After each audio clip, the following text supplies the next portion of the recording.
Here we are, we're working on a segment on universal design and just gotten to the place where we'd like to talk about mobility impairment. It sort of really is the first thoughts about dealing with our environment and helping people actually be mobile through it.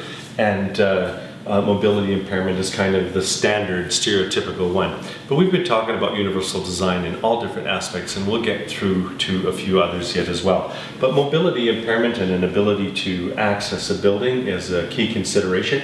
A button that will open the door automatically for you at the right height, and it's been so often I've actually seen designs where the building had the button too far away that somebody couldn't actually get there on time, or else the door would swing in a way that it impeded traffic flow. And so those are all things to think about in the context of universal design.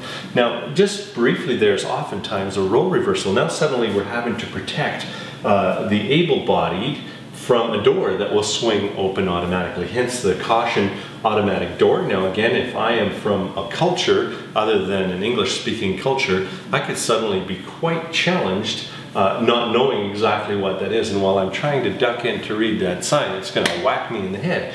And so you can see that had there been some kind of a symbol or something that shows caution, outswinging door, that could be understood by all cultures, it might have been a little bit more apropos. So again, assistance with vertical conveyance and ability to go from floor to floor. So often I've seen elevators that are accessible only by stairs. I was recently in a hotel in Saskatoon, and guess what? The elevator was down 3 flights of stairs. Very useful. Not. And so things that assist with vertical conveyance are elevators, escalators, stair lifts, and ramps. We sometimes get these stair lifts, the gravante lift that's on the rail of a stair. You want to be careful where you use it. People are concerned about being a spectacle. There's an appropriate environment to use it in. There's some public spaces where it's not particularly appropriate.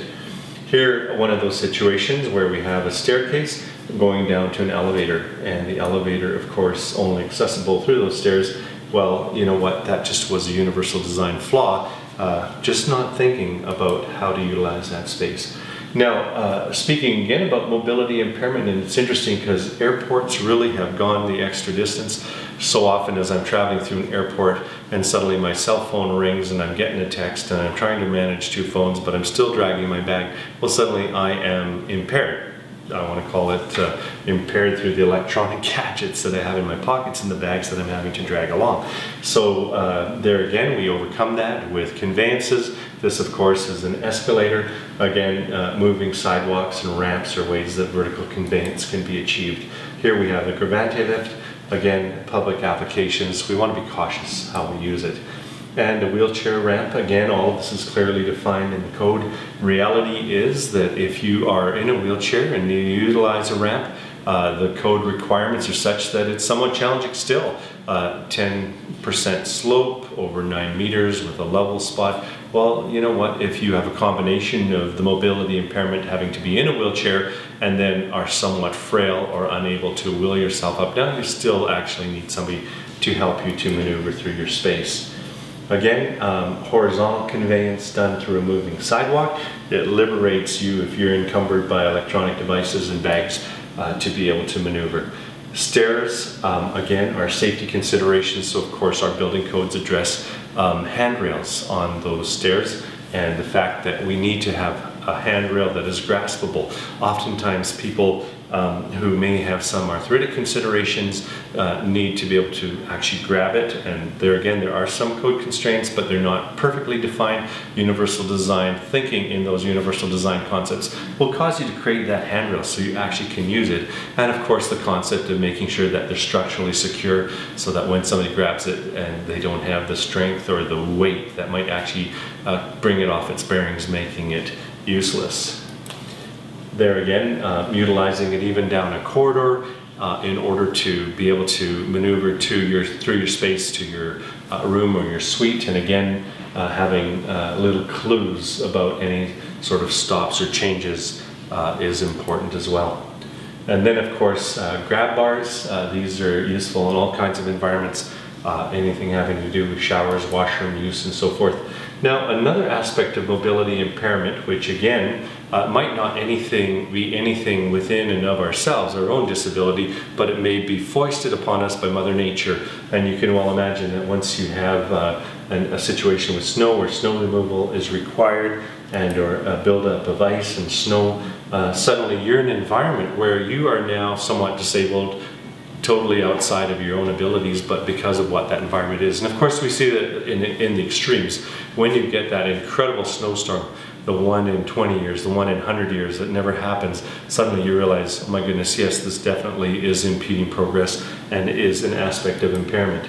Universal design will consider these things, hazardous conditions, if there's an environment that's slippery due to moisture or whatever the case may be. And again, a universal design sign, it's obvious that this is a fall hazard. Now I'd like to get into still another disability and a challenge in maneuvering through space, and that is your visual impairment. So we have people that actually are blind and can't see, and so they get through their spaces recognizing where they ought to go with Braille signage, so they can literally read signage with their fingertips, skills that they have to adapt and learn in order to work through their environment. And again, identifying signs that will tell them where they are. A guide dog, again, this is a unique consideration. You might actually now have to think in terms of universal design, not only about the person that is visually impaired, but also about the guide dog and what might that dog require to be able to effectively use its environment. Now, those that are visually impaired tend to think in grid linear. They work through their space thinking 3 paces north and 5 paces east. And interestingly, there's been award-winning architecture, an institute for the blind that was designed curvilinear. Well, guess what? It never performed very well because it's just not the way that the blind think. So to start to get into their shoes, to collaborate with them, ask them the questions that will lead to a successful design. Then we have audible impairment. And again, this is a disability that can be age-related, and again, it can also be not age restricted. We find sometimes that even the very young may be in that category of having audible impairment. And then actually we have people who are so extremely disadvantaged that they are blind and deaf. And you can imagine for Helen Keller what her world must look like. And yet she became a very prolific author and writer and a very gifted person with very profound gifting. So when you're thinking in terms of universal design, it is even conceivable that somebody might have both audible and eyesight considerations that need to be responded to. And then again, here is somebody that is blind. There's many permutations of disability, and of course you all recognize this as Andrea Bocelli, an incredible singer, and in many ways maybe the fact that his eyesight has been somewhat impaired has contributed to his ability to sing so fantastically. Again, universal design reconfigures our spaces rather than reaching across hot gas burners. The controls should be in the front. We suddenly are looking at refrigerators with doors that are more easy to access. So that pretty much concludes our initial consideration with regards to disabilities. And you know, there's all kinds of aspects of our life that can cause us to need some help in our environment. That's what universal design is all about.